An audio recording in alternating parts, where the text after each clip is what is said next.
Hi, you guys are back to do some more incredible proofs, so get excited. I love proofs, and this is going to be great.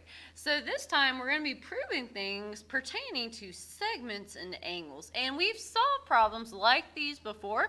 We're now just going to write and explain what we're doing in this formal two-column proof technique. All right, so we are given that angle AOM and MOC form this lovely line, this linear pair.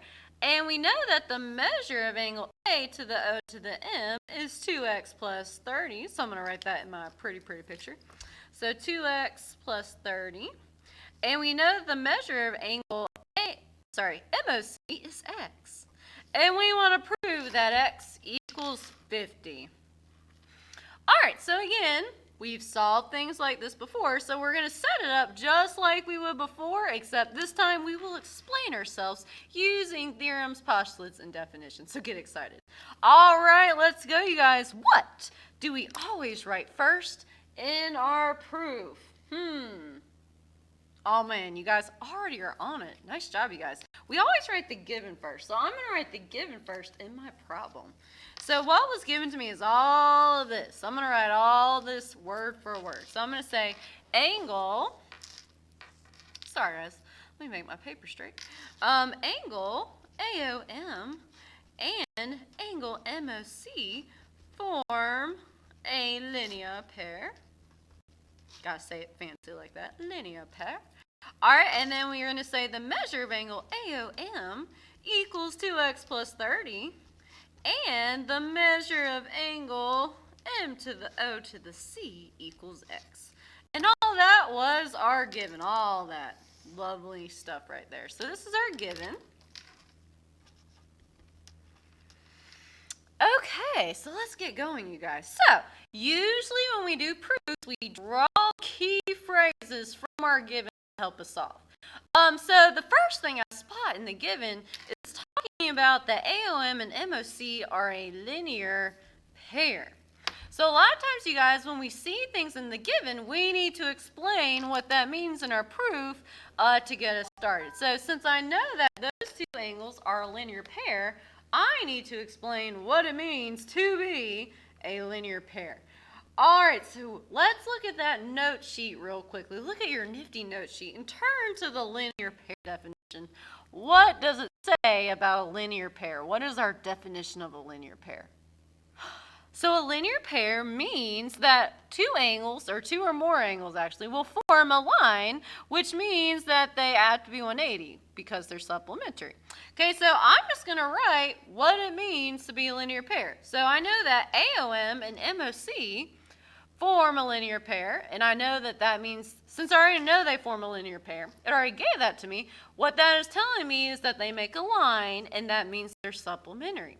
So I'm not going to write that they're a line, because that's pretty much what a linear pair is, but the new key phrase that will help me in that definition is the fact that they're supplementary. So I'm going to write that they're supplementary next. I think that would be a great route to go next.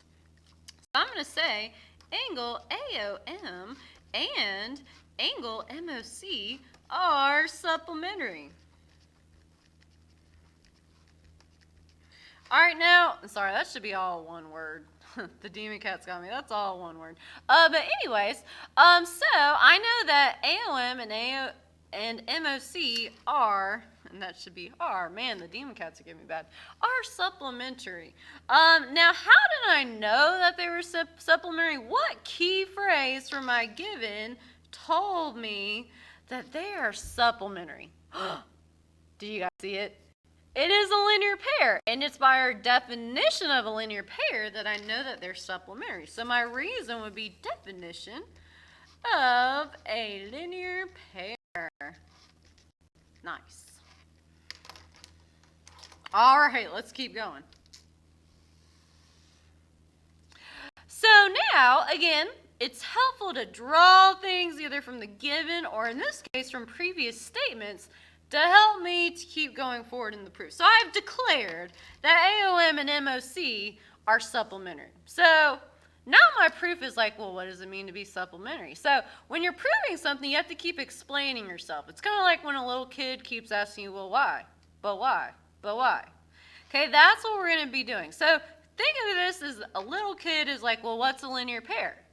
Well, it means that AOM and MOC are supplementary. Well, what does it mean to be supplementary? Okay, so this little kid keeps asking, well, why? But why? But why? But what does that mean? Okay, so we have to keep like explaining ourselves over and over and over again. Okay, so since I've introduced that they are supplementary, now I need to explain, well, what does it mean to be supplementary? So let's look at your note sheet again. Flip to the word supplementary and tell me, what does that word mean? You guys are right. You guys always know the right answer. So what it means to be supplementary is that these two angles are going to add up to be 180. So that's what I'm going to explain in my next step. And since I'm explaining what it means to be supplementary, my reason would be definition of supplementary. So what it means to be supplementary is that these two bad boys right here are going to add up to be 180. So I know that the measure of angle AOM plus the measure of angle M to the O to the C will equal 180 degrees. And I know that because of my definition of the word supplementary. So definition of supplementary. All right, nice job, you guys. Let's keep going. Which I'm going to extend this down more because I'm obviously going to need some more room. Okay, so we've gotten a good start. Now, eventually, I'm trying to show that x equals 50. So I need to start solving for x, which means I need x's into my proof. Okay, I have a lot of stuff about angles, but I don't have anything in there about x, except in the given. Okay, so I need to start introducing x's into this picture. What from the given could I use in this statement to introduce x's? Well, I know AOM is 2x plus 30, and do you guys see AOM is in my equation? Whoa. And I know that MOC is x, and holy hot dog, MOC is in my equation. So now I can replace AOM and MOC with what they equal. So I'm just going to be replacing or substituting in these values into where they go into the problem. Okay, so I'm going to replace the measure of angle AOM with what it equals, which is 2x plus 30. All right, and I'm going to replace MOC into my equation with what it equals, which is x. And that should all equal 180. So I'm just replacing or substituting in the values for what AOM and MOC already equal because it declared in my given that that's what they equal. So what is it called when you replace things with what they equal? Or why could I replace AOM with 2x plus 30 and MOC with x? Well, the person that replaces me, or at least tries to, is called a substitute. Okay, so when we replace things with what they equal, guess what, you guys? We're using the substitution property. That is why we do not say plug it in, because it is not proper. Don't drop P-bombs. It's ridiculous. Okay, so we're not going to use the plug it in. I can't even say it. Plug it in property. We're going to substitute these values in because that is the actual property. There is no such thing as the plug it in property. All right, so I'm not going to say that anymore because it's irking me really bad. So this is the substitution property. All right, nice. So we're getting somewhere now. Now we have x's in the problem, which means we're getting somewhere. So I'm trying to show that x is 50. So now that I have x's in the problem, guess what, you guys? I can solve for x now. So now it's going to turn into one of our algebraic proofs like what we just did. So now we're just going to be solving for x and using these properties of equality like we just practiced. It was awesome. Okay, so let's get started. Let's solve this thing for x. So before I get going, personally, I like to combine like terms first. Do you guys spot any like terms in the problem? I see them too, you guys. It's 2x and x, which there's secretly a 1 in front of my x. So what is 2x plus x? It is a 3x. Nice job, you guys. All right, I'm going to bring on down my 30, so plus 30 equals 180.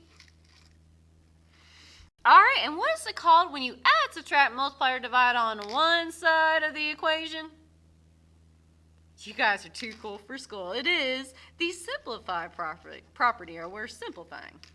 Nice job, nice job. All right, we're getting closer, you guys. We're getting closer. I can start to smell this answer. X equals 50. Smell it real good.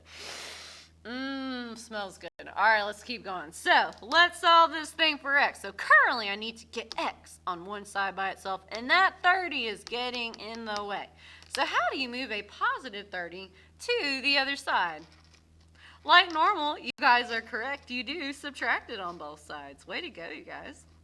So 30 minus 30 cancels and turns to 0. 180 minus 30 is 150. So I'm left with 3x equals 150 degrees. Or you don't have to put the degrees yet. It's kind of, usually at the end we do, but it really doesn't matter. All right, so since I subtracted on both sides of my equation, which property am I using? The subtraction property. Nice, nice. Subtraction. Okay, we're getting super close. I can feel the smiley face I'm going to be writing at the end because we're so excited to be doing a proof. All right, so my last step, I need to get x on one side by itself, but currently that 3 is getting in the way. How do you move 3 to the other side? Well, since these two are secretly multiplying, I'm going to divide that thing on both sides. Which 3 divided by 3 cancels and turns to 1. So I'm left with 1x, or x, equals 150 divided by 3 equals 50. So you can write 50, or technically it's 50 degrees, which, is that what we're trying to prove? Yes, it was. Nice job, you guys. The only thing we have to do is write what we did. Okay, so since I divided on both sides by 3, my reason would be the, let's say it together, the division property. Oh man, we sound just alike, you guys. I think we're twins. All right, well, guess what, you guys? We have reached our proof. We have tackled this problem. And since we finished the proof, and we love proofs, we need to express that happiness with a smiley face. So, nice job, you guys. We have finished our next proof. Way to go, you guys.